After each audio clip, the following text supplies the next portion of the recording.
Welcome back. Chapter 17, Conquering the West.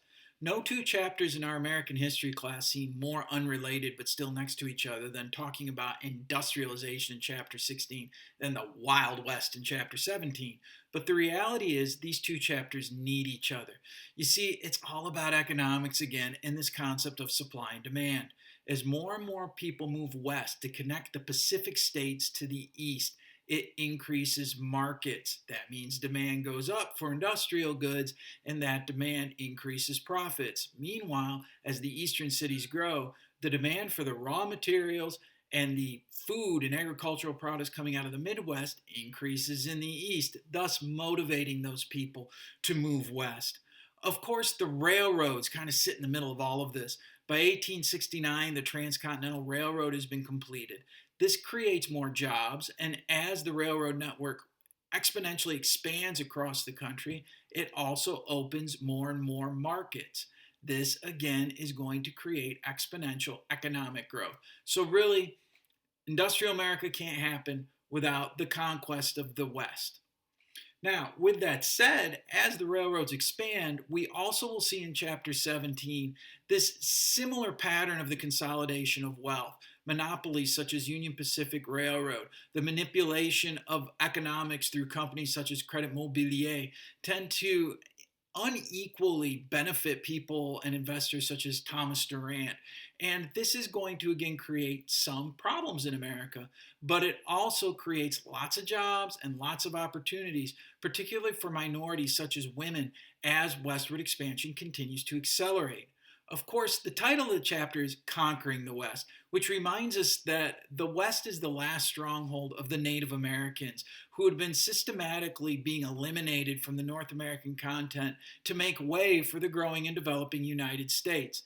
It isn't a pretty story as chapter 17 goes from the Battle of Little Bighorn to the massacre at Wounded Knee, but in the end, it creates the format that will basically define our relationship with Native Americans for nearly 100 years, and that's under the law known as the Dawes Act, which eliminates the reservation system and works to integrate the Native Americans into the United States society through assimilation, making them more similar economically and culturally to the rest of American society.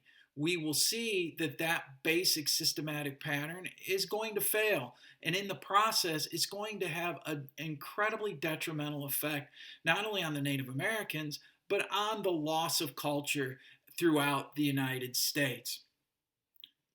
Pretty easy, pretty straightforward. Don't forget that over the course of this week, you need to watch your narrated slideshow, which of course fleshes all of this out. There's a video on the Indian Wars you've got to watch.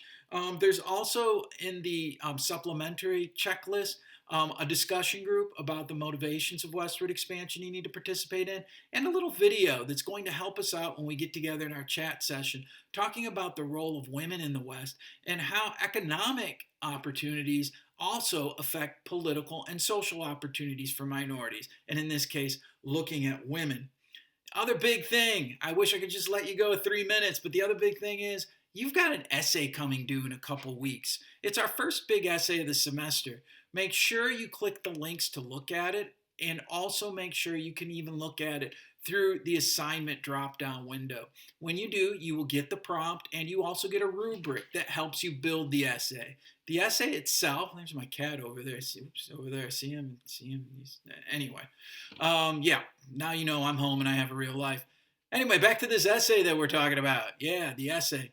5 paragraphs. So in the end, about 2 pages. You need an introduction, you need a conclusion, and you, of course, need to have supporting information in 3 body paragraphs. It's pretty straightforward how you can put this thing together, which basically is this idea of looking at the costs of industrialization and economic expansion in the United States.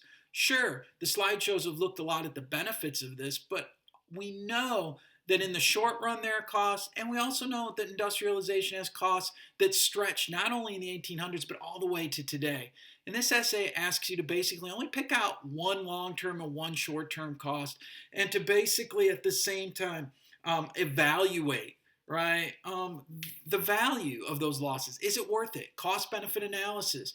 Are some of these costs worth the benefits to the United States? And these are questions we still have to ask ourselves today. Like I said, 5 paragraphs.